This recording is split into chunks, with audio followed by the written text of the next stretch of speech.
Hello, good morning, happy Monday, and welcome to the Cannabis Minority Report podcast.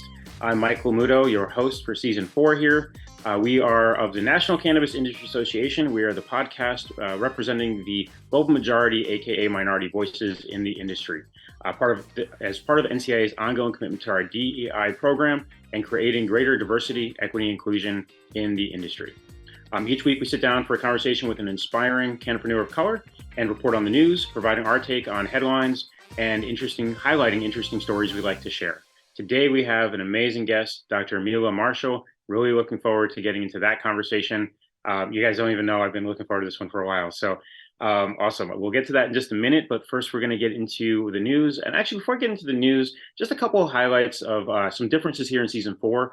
First of all, you probably noticed we're on LinkedIn Live here. So this is where we'll be living now. We've moved over from Facebook Live to LinkedIn Live. We know that a lot of our followers and cannabis community exist on this platform. LinkedIn has been very welcoming to the cannabis industry, and we appreciate that.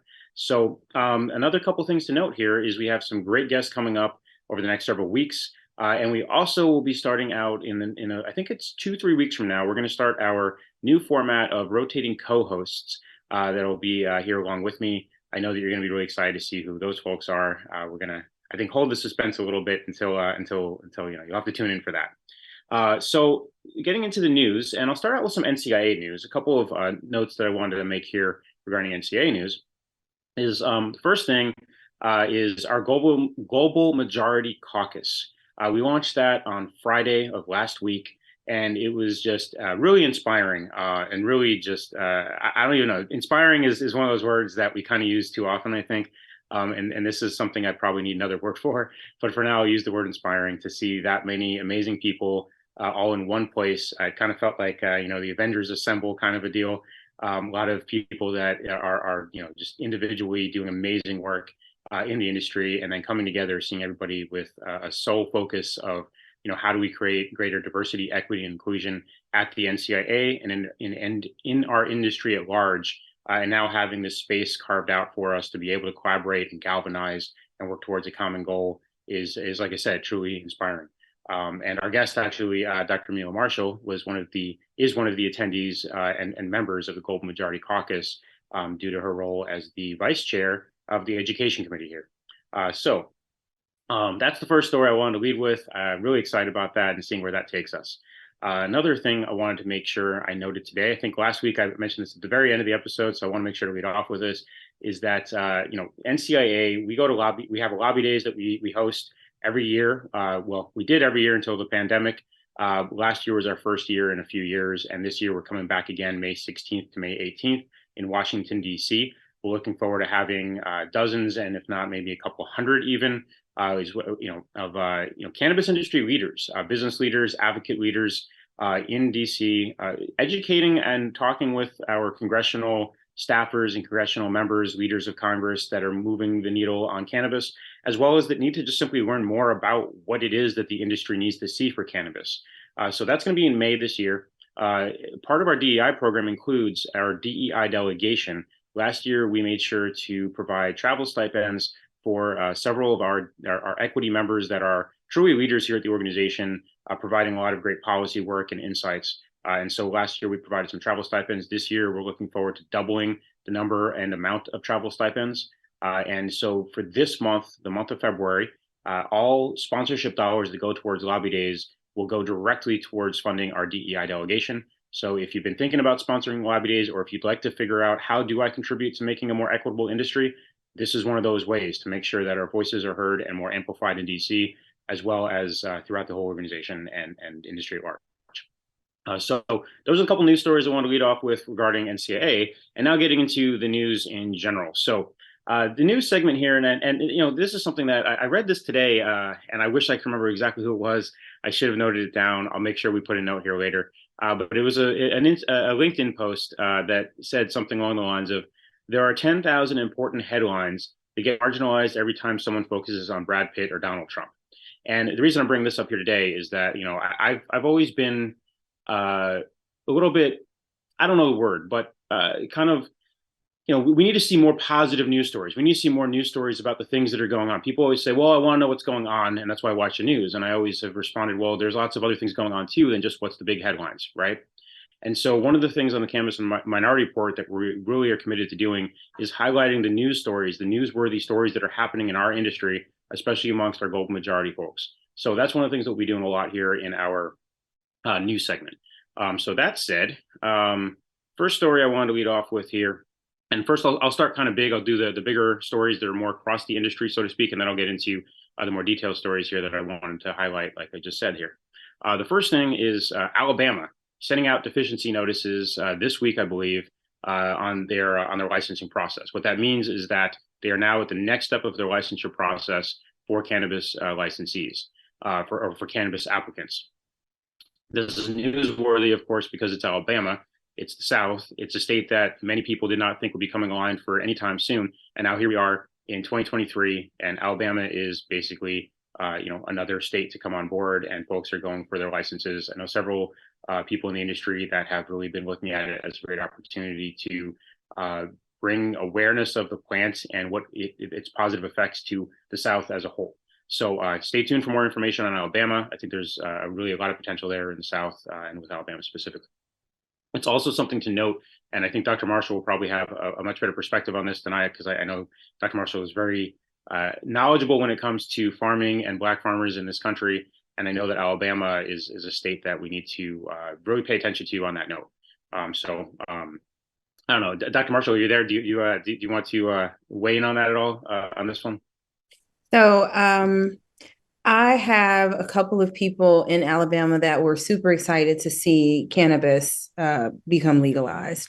I think there are some issues, and some have pivoted away from marijuana because of the challenges and the kind of issues between state decriminalization and federal legalization.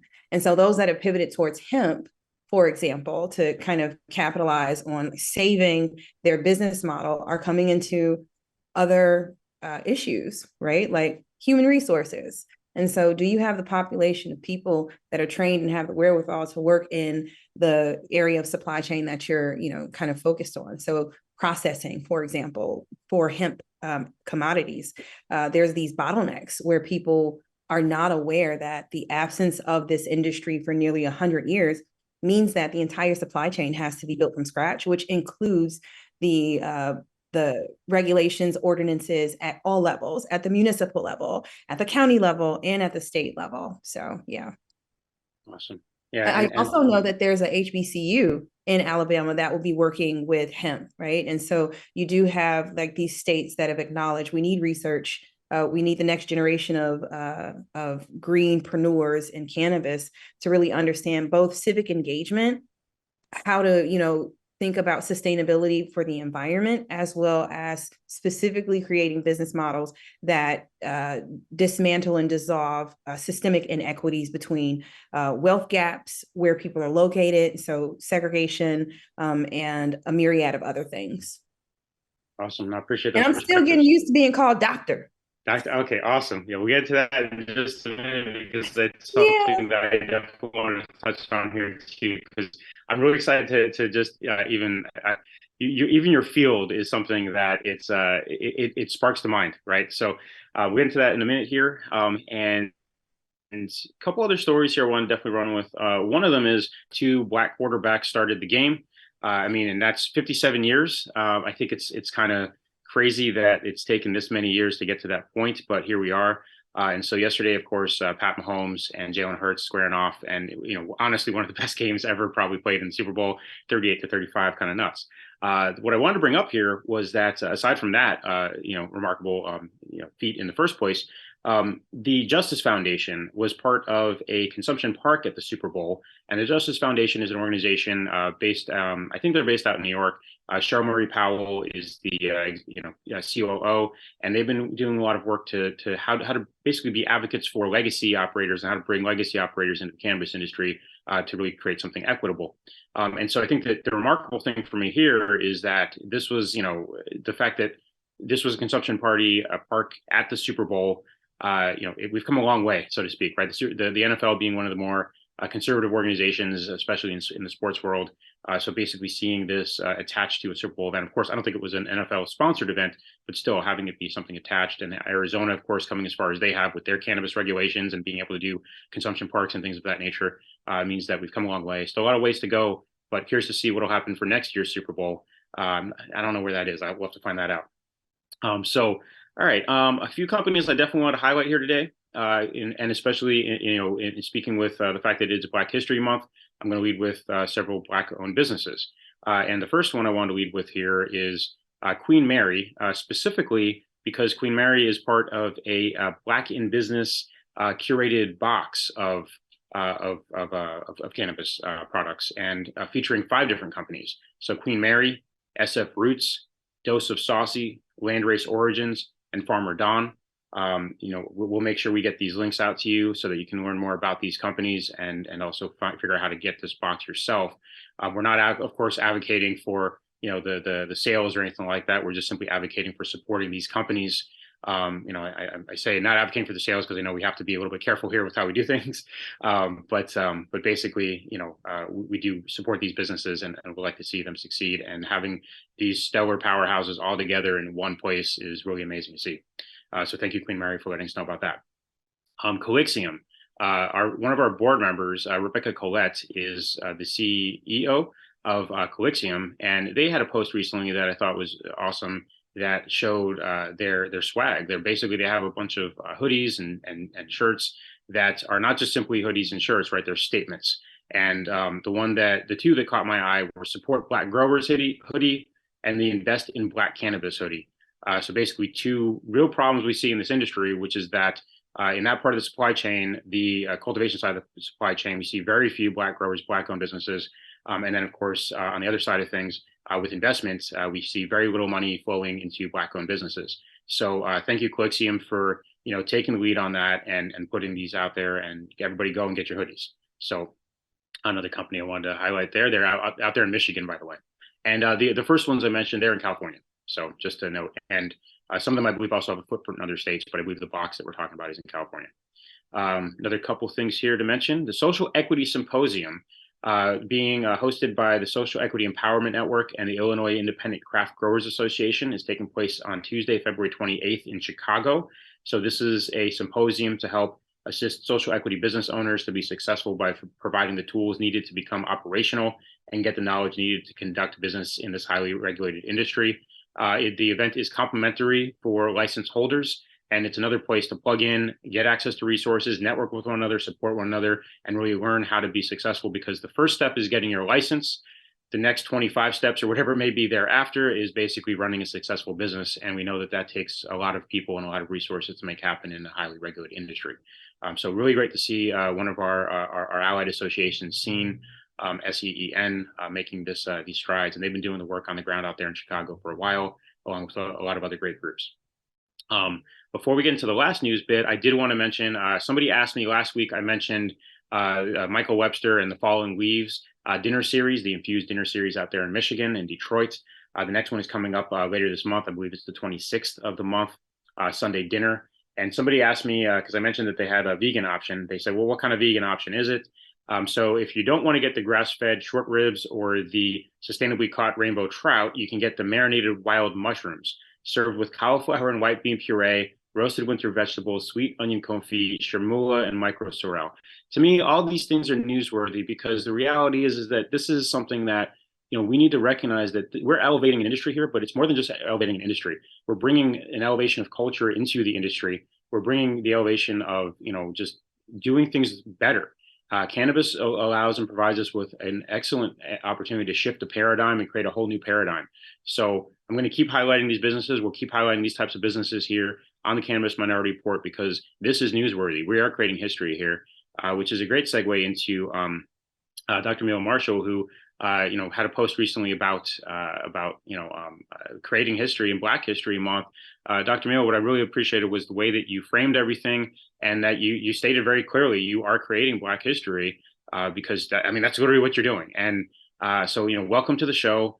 I'm going to ask you to present the last news story, because this is actually from your column in Cannabis News, or Chicago News Weekly, there's a Cannabis Corner column that you edit, and that you've actually also make sure to provide other voices and get other voices out there in the industry. So before we do that little news bit, I just want to say thank you for joining us.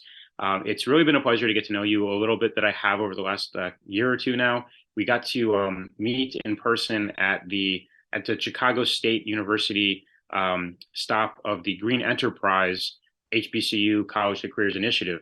And that was, I got the pleasure of the privilege of really, we hosted an office hours with yourself and Shawnee Williams, as NCI leaders. We hosted some office hours with some of the students and social equity students there in Chicago. And I'll say this very simply is that I pretty much it was easy for me. I just got to show up and kind of sit there and field the initial question, and then turn it over to you and basically get to be part of the audience in a sense, listening to the insights that you had to lay out there. That was my first experience with getting to hear you talk. I've also now gotten to hear you talk on the Power Hour a couple of times, which is the Zoom call we do with our equity members here at NCAA. And the conversations may start out with something simple about sustainability or ecology, because I know your degree is in, and I'm going to butcher this word. I wrote this down somewhere in my notes here. You have a PhD in ecology and evolutionary biology with a focus on ecosystem services and urban agriculture in segregated Chicago. We'll get into that in a minute. But first, before we do, there was a story that I wanted you to provide some commentary and share on regarding Vic Mensa and 93 Boys. So could you please tell us about that, the recent column that you published in Chicago News Weekly? Absolutely. So, hi, everyone. I'm the editor of Cannabis Corner, and in our previous edition, which was published on the 25th, it was our music edition. And so, staying in alignment with that, we have amazing Vic Mensa, who we get to call our own Chicago native, and he has the very first social equity Black-owned brand in the state of Illinois called 93 Boys. You might be familiar with that. The tagline is "Don't run out of gas." And I think when I told this story and I was looking around at how cannabis is talked about, and even how Black and brown people are talked about in our issues and our businesses, it really didn't dig deep into why it is his program or his broader impacts were so important. So Books Before Bars is a program that was amplified by Vic Mensa's brand. He had been sending books to prisoners years before this company had come into existence. And so the story is really about the intentionality of finding your lane. And so in Illinois, in our prison system, about half of those incarcerated are African Americans. And so we know that literature and literacy can free someone's mind no matter where their body is. And so there's a list of books that Mensa works collaboratively with other Black bookstores, for example, to get books delivered and sent to Illinois prisons. The story also goes over, at the same time, we in the cannabis sector were advocating for House Bill 1438. A year prior, Illinois Department of Corrections had removed about 200 titles from the approved literature list. One of those books is actually on Vic Mensa's is in the population of books that he wishes to send people. Frederick Douglass is on the banned list. Assata Shakur is on the banned list, right? And so it was an honor to understand the intentionality behind how a brand is using its notoriety, or a celebrity is using their leverage to bring attention to other issues for people that are incarcerated. And so I will drop the link in the chat box, and we would love for you to read it, pass it on.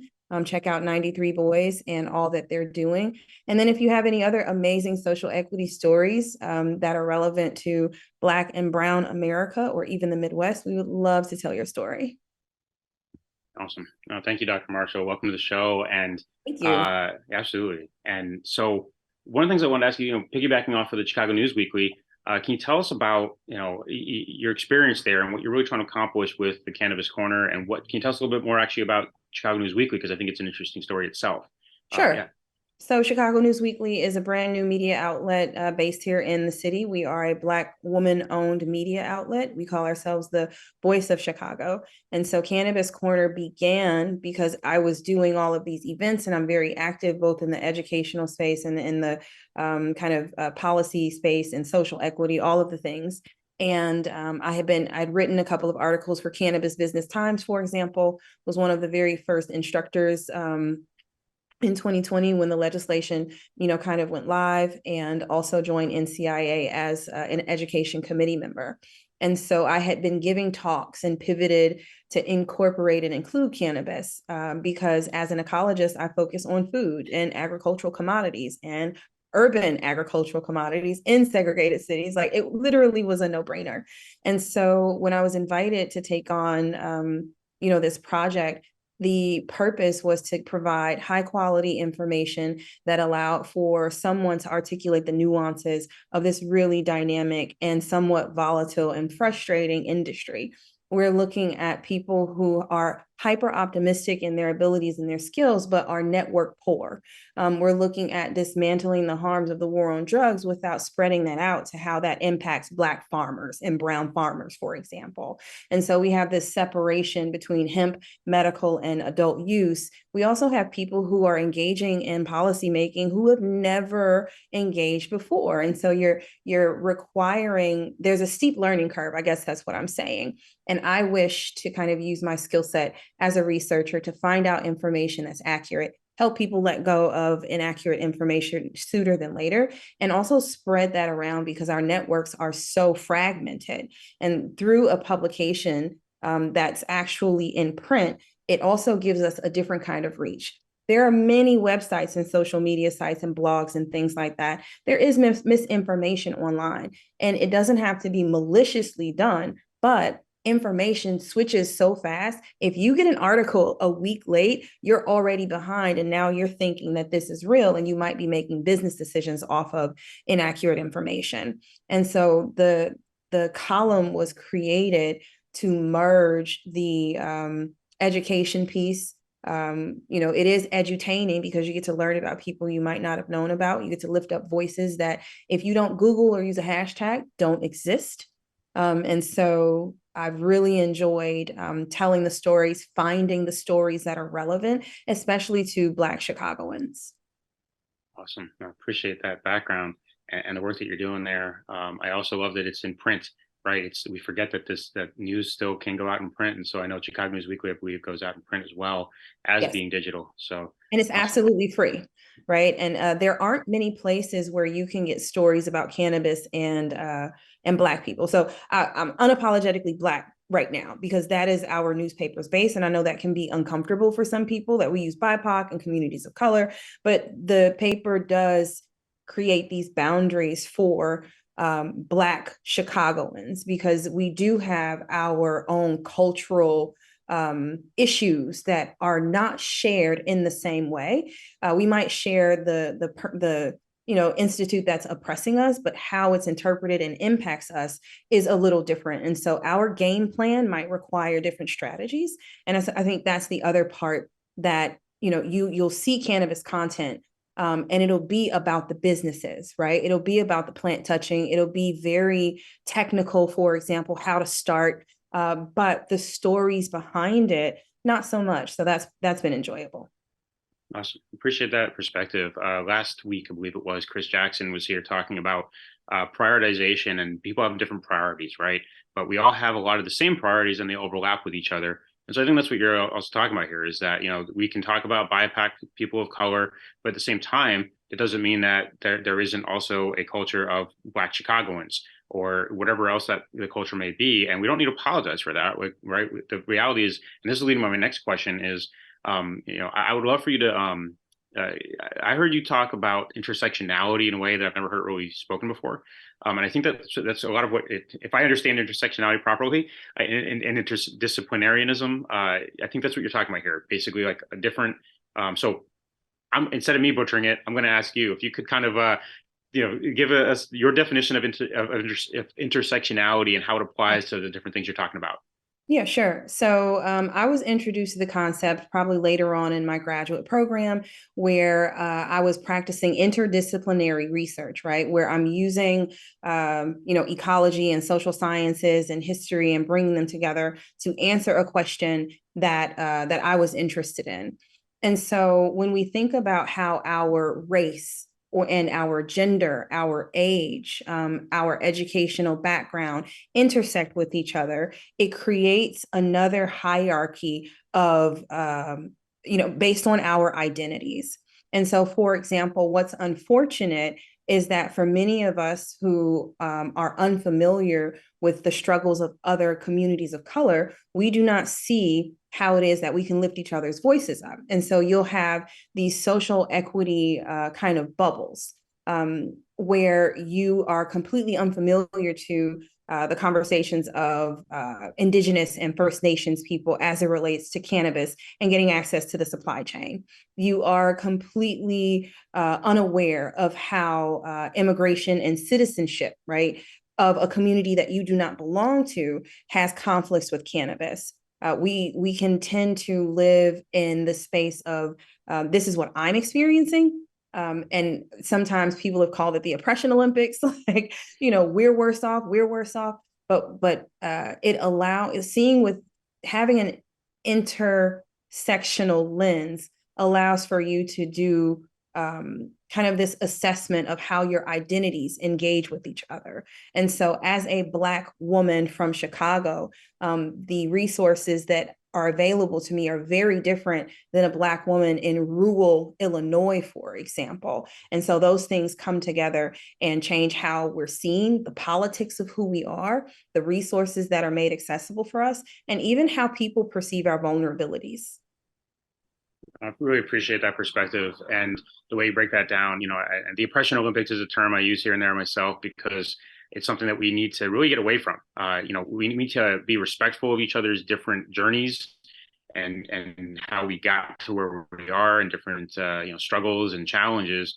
But we need to recognize that a lot of the oppression Olympics that we play against each other is by design and is something that the more that we keep separate from each other, the more that we keep so that we're not intersecting, that we're not interdisciplinary, the more that we end up fighting for things that seem very disparate and different from each other. But to the point we're making a minute ago here with the prioritization of things, a lot of our priorities would overlap if we were just to sit down in the room together and be a little bit more open to hearing each other and recognizing that, hey, okay, I'm not going to get everything I want, but I wasn't going to get everything I wanted anyway.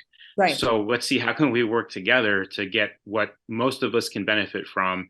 And those that are maybe benefiting less on this round, how do we make sure we elevate those voices? How do we make sure that those voices are heard? I know that we're trying to do, for example, some more work with the Indigenous community.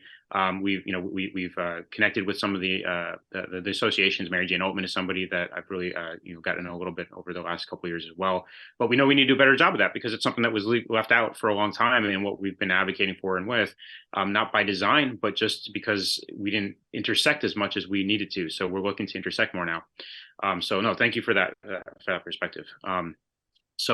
Let's see, got a couple other things here. So look, you mentioned it, and I think now I definitely want to bring it up here. So your PhD in ecology and evolutionary biology with a focus on ecosystem services and agriculture in segregated Chicago. So what does this mean? Can you tell us what that means? Such a mouthful. And I want to say thank you to everybody in the chat box that's throwing down their appreciations. And Donna says, legalization of cannabis is a human right. I completely agree. There are tons of different types of deserts. And one thing that we don't think about is a rest desert, right? Like how much time a person of color or a Black person has to sell more than their counterpart who's white in order to get the same amount of money, right? And so stress on the body. So thank you for all of your comments in there. Ecologists are actually, and you can put it in the chat box if you think you know what an ecologist does, right? So as ecologists, we study the intersection between the environment, an organism and its environmental surroundings. And that can be at the individual level, at the population level. You have ecologists that study the movement of nutrients or resources. And so for me, I was very passionate in understanding how nature in cities provides benefits or protections specifically to address issues that Black bodies deal with from living in a segregated city. And so, for example, we have a ton of industry located on one side of town, where it's predominantly African American. And so through studying nature, I've been able to understand what are the risks and resources and rewards for reducing air pollution, not just for the benefit of the physical body, but how does cleaner air actually increase the productivity of your garden or your farm? And we know this at the large scale, but Illinois has lost, I want to say, like maybe 50% of its crops at one time because of ozone. And so if our traditional agriculture is struggling both with being resource intensive and using an immense amount of nitrogen fertilizers that creates and pools in our fresh water, contaminating our water and, creating algal blooms. And that's happening in our state. What is it going to look like when people overuse or misuse fertilizers for this really, really thirsty crop in a smaller area of the city? But the segregated part came because it seemed like we totally forget how, having concentrated poverty interacts with the environment. And so when you have people that don't have disposable income or they have different environmental preferences, it does feedback onto the natural environment. So you don't have people buying potted plants and trees at the same rate because of their disposable income. It doesn't mean that they don't support the environment, doesn't mean they don't like it. It means that they are reprioritizing their money, or it could even be their environmental policies, right? Like, are we going to institute recycling that, increases our sanitation bill when we don't have enough schools or school teachers as people are moved around due to gentrification? And so these are some of the things that interested me. And cannabis got into it because it's a crop, right? It's an agricultural commodity. It needs water. It needs energy. It needs nutrients. The way in which we are forced to grow it because of our legislation, Illinois has the greenest legislation in America, increases the costs of operations and the construction of your build in order to be sustainable. But we also know that African Americans and city folks are there's some room to grow when it comes to environmental literacy. And then you tag on, well, if you have to be green and sustainable, do you even know people in your network that provide products and services that are plumbers and people that can do irrigation that look like you? And we're finding that no. So we're seeing all these gaps because of the legacy of racism and systemic inequity. And so while our attention is on the war on drugs and reversing the harms, it has permeated through every sector of society and touches every aspect of Black people's lives.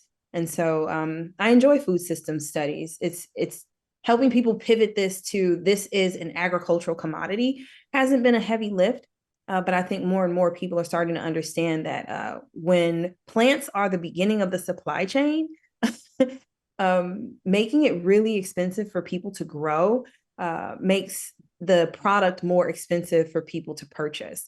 And those that are growers and farmers also get the smallest amount of profitability, in comparison to everybody else across the supply chain.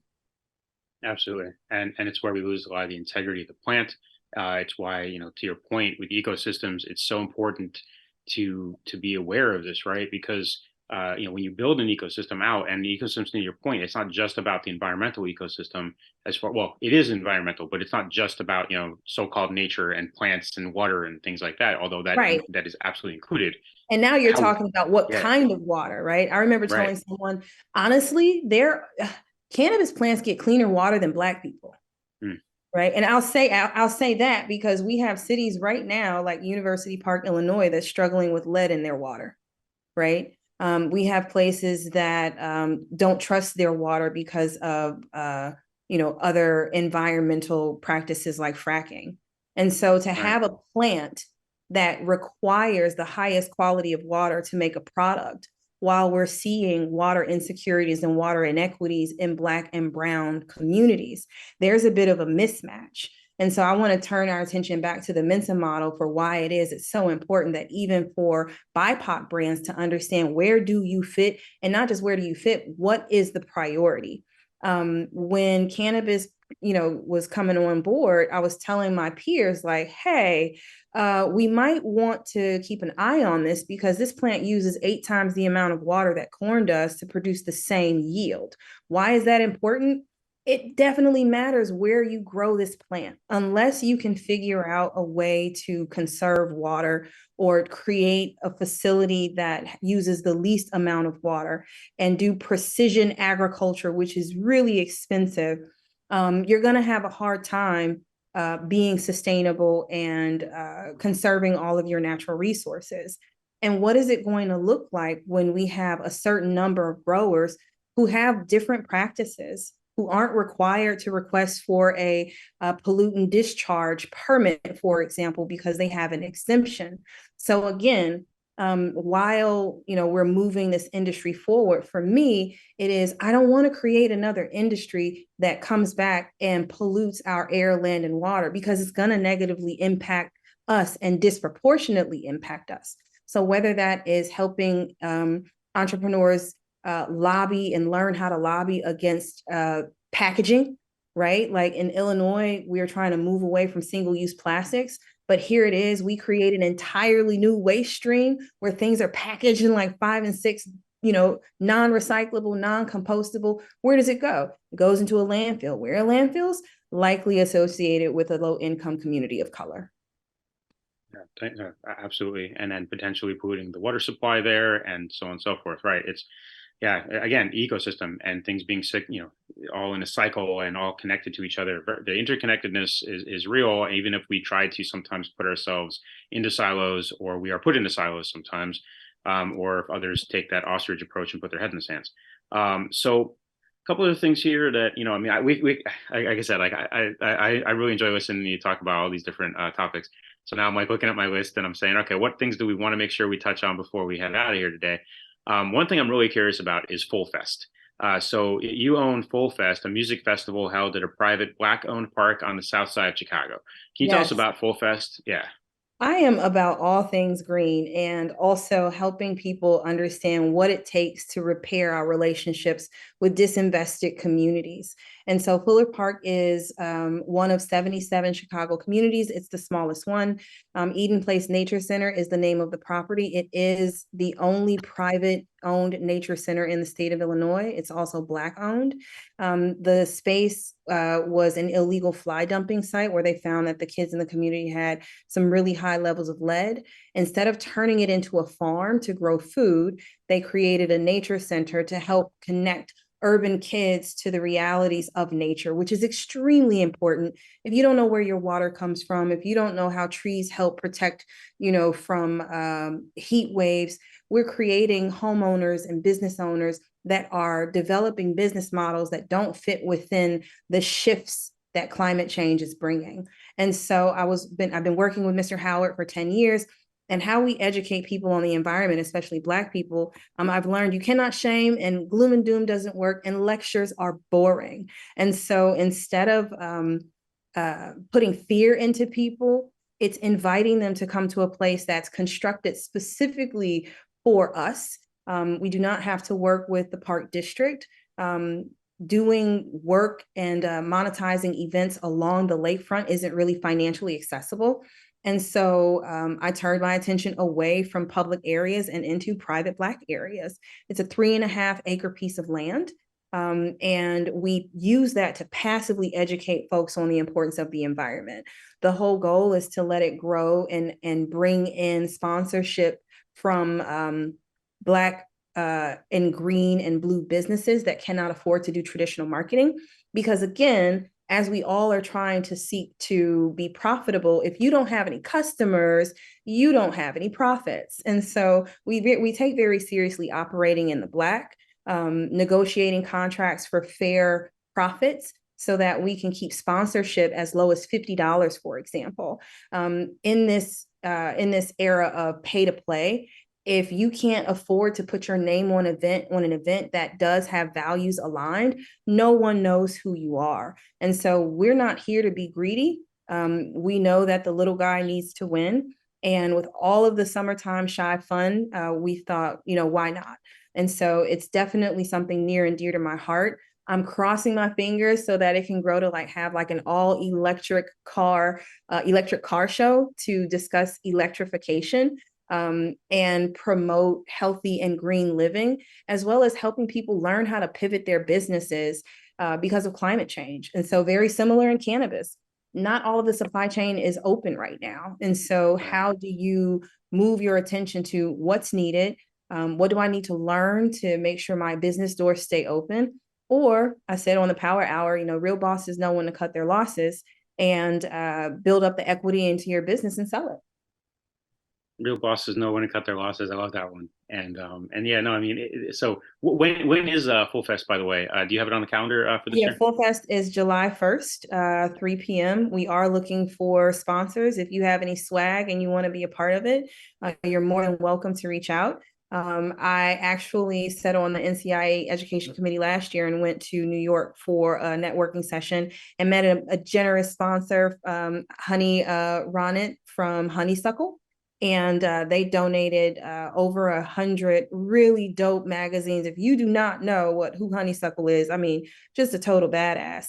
And so being in this space has allowed for me to make connections with other entities. And we know that cannabis businesses have a really hard time getting their name out there. Advertising and marketing is really scary, especially for those who are holding the space.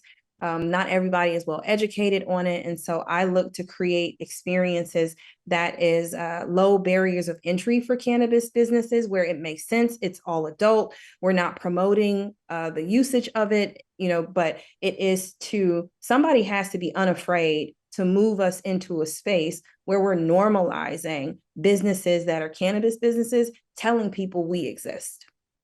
Yeah, we outside. There you go. I love it.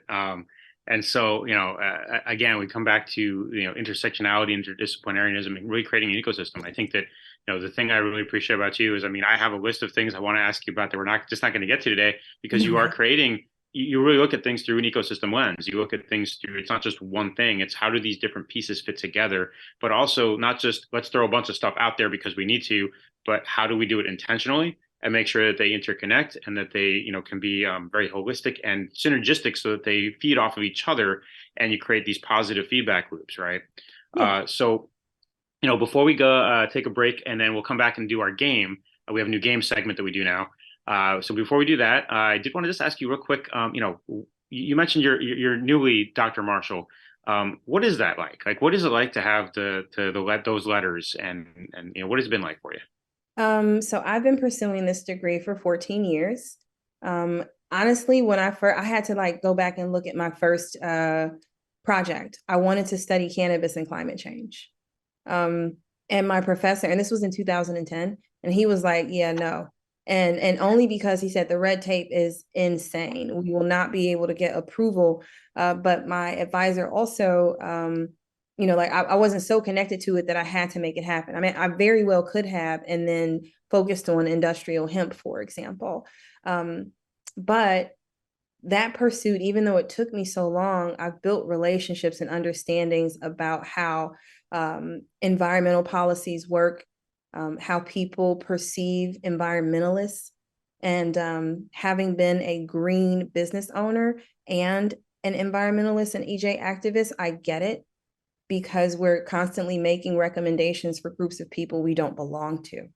And so having people who've never owned and operated or had to be responsible for payroll for someone to pay their mortgage, it's really easy for me to tell you to, stop this practice or sunset a certain product without understanding everything that goes behind it.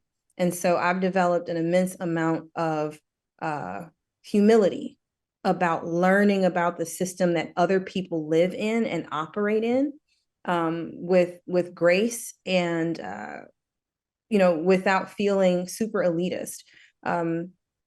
Being a PhD in this space, I think looking like myself does help other businesses acknowledge that this is a real industry, that there's real research going on with it, and we take it seriously. And so having the background that I have, both in policy, in nonprofit, focused on water and food, waste, at the city to the Great Lakes level, really does kind of benefit the entire conversation of, as we develop new industries during climate change, what is it that we need to make sure we're thinking about?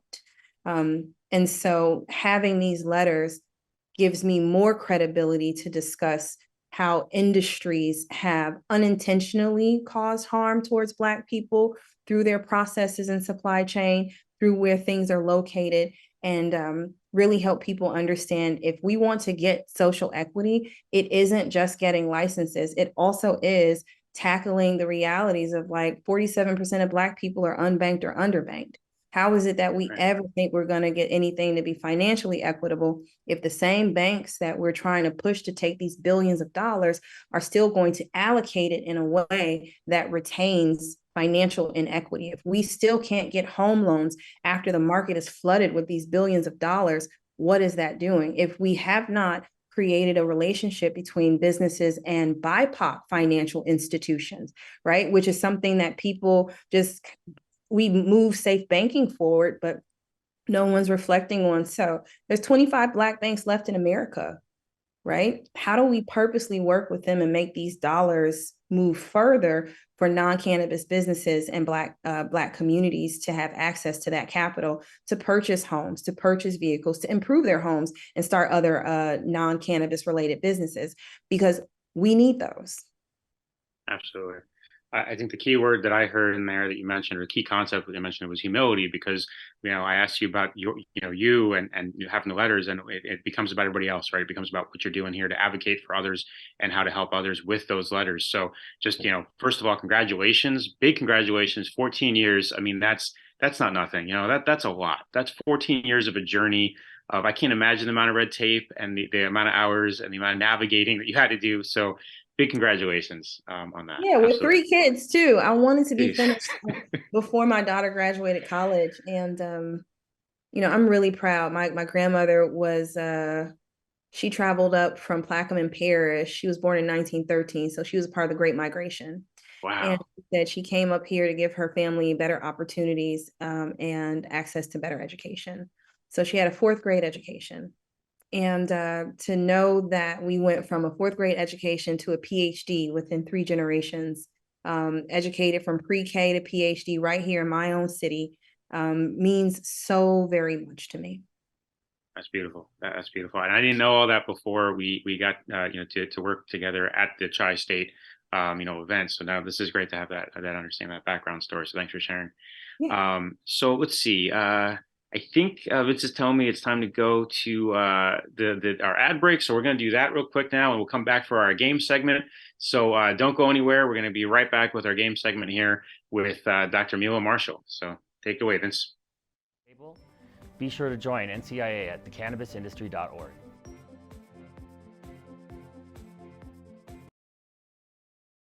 Well, here at the National Cannabis Industry Association, we have proudly represented small businesses across the cannabis industry since 2010. We represent Main Street cannabis, not Wall Street cannabis.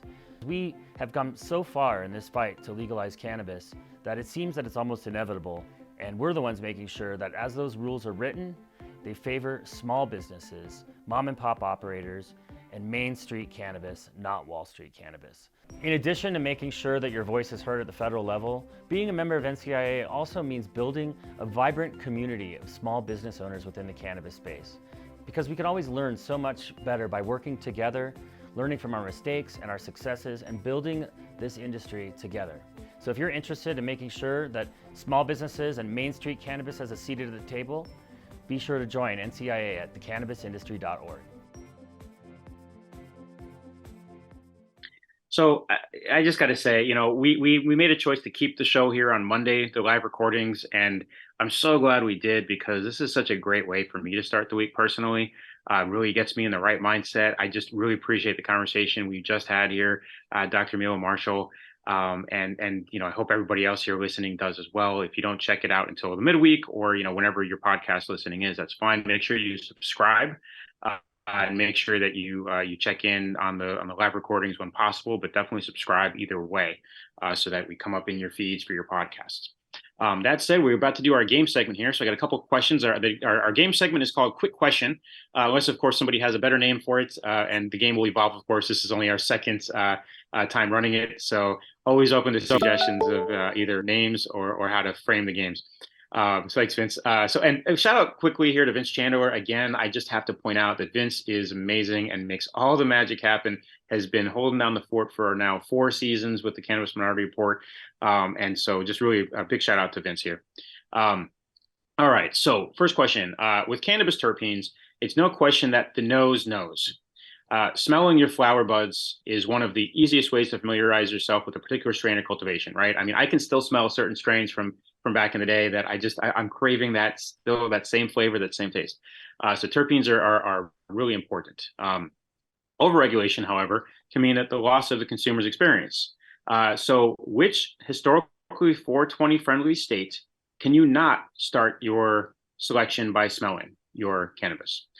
Is it Colorado, Oregon, California, or Nevada? So which state can you not go ahead and sample through the nose? Colorado, Oregon, California, or Nevada? Hey, maybe Nevada. So I was just in Nevada, and they actually let me take the jar and sniff and smell. I'm assuming it was legitimate because it was a licensed facility. I absolutely knew that.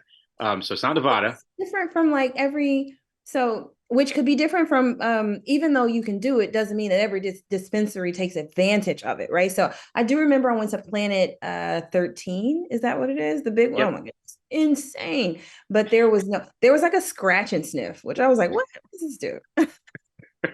So the answer is actually California. California products need to be sold completely sealed in individual packages. California, the state where we talk about legacy, we talk about the development of the industry, and there's so many regulations because that's something else that I think a lot of people are aware of this, but for somebody that grew up out here in California and in San Francisco specifically, overregulation is definitely a thing. And the fact that you can't simply take your buds out and smell them is really something that I hope that we get to change at some point in time. I'm assuming somebody's working on that already, but hopefully we'll get to change that. So yeah, it's California. All right. And then the next question here is we selected Vince. Thanks for providing this specifically here for Dr. Marshall's episode here with us. Vince's fault. All right, I'm ready. This is Vince's fault. So your expertise is in the intersection of cannabis economy and environment. A consistent criticism of the overregulation of the industry is that most of our cultivation is forced indoors, where more energy is consumed for things like humidity and temperature controls, artificial lights, etc., right? Watering systems, as you mentioned earlier. While indoor cultivation does offer more control and quality, anyone who has ever consumed something grown under the sun from Humboldt knows that growers should be given the choice, right? So the question is, what state's early overregulation model is held up as the one with the most adverse environmental impacts due to an almost statewide de facto ban on outdoor cultivation? Is it Washington, Oregon, California, or Colorado? Washington. We're going to go here with Colorado. And Vince, I'm assuming you're right here with providing this, but Colorado is actually the state. They wanted everything indoors? A de facto ban on outdoor cultivation. Yeah, it's why pretty much all of the grows in Colorado seem to come from indoors. It's not that they don't have outdoor cultivation; it's that it's very, very challenging to make it work, and that indoor cultivation ends up being the way it goes. So I'm going to find out more about that specific thing in case because I'm actually curious about this now because I thought that there was outdoor cultivation in Colorado too, but I think that Vince is okay. Got you. So I do know that there were a couple of stories on moratoriums for flowering hemp, for example, which is another thing that we don't really think about. So we've ever smelled, we like that skunky smell, but imagine that times 1,000, right, during the summertime, and your home is surrounded by flowering hemp. And so those noxious smells can actually do the opposite, decrease your real estate value, make you sick. There were stories in California also where these Yeah, large it's a big farms, thing. yeah, so it's a huge thing. So I Absolutely. also understand that besides resources, the way that these plants engage with the rest of the environment and society oftentimes can be unfavorable. And we don't Absolutely. really see, if you're unfamiliar with, like you said, this kind of ecosystem lens and framework, you can completely dismiss the fact like, oh, okay, well, this might actually cause harm at this scale. If we might have to diversify with how we grow over the season to be in good graces with our neighbors. All the more reason again that ecology is so important and understanding how all these ecosystems come together. So, Dr. Marshall, I think you went 0 for 2 with the quick question game, but you're killing it in like basically everything else. So I think that it's okay to go 0 for 2 in this game. No big deal. No, but seriously, thank you so much for bringing all your insights, your wisdoms, your experience. You have, I think, one of the most important voices that I see in our industry and I hear in our industry right now. And so, just keep doing what you're doing because I think it's so inspiring. I know it's so inspiring to many, myself included. And I know that it's something that is very important, very needed. So thank you so much, Dr. Marshall. I look forward to having you back at some point in time so we can keep the conversation going. In the meantime, everybody here, thank you so much for joining us. This has been such a pleasure. I'm so stoked for next week. Next week, we're going to have Rebecca Colette from Colixium in Michigan joining us, and that's going to be another great conversation.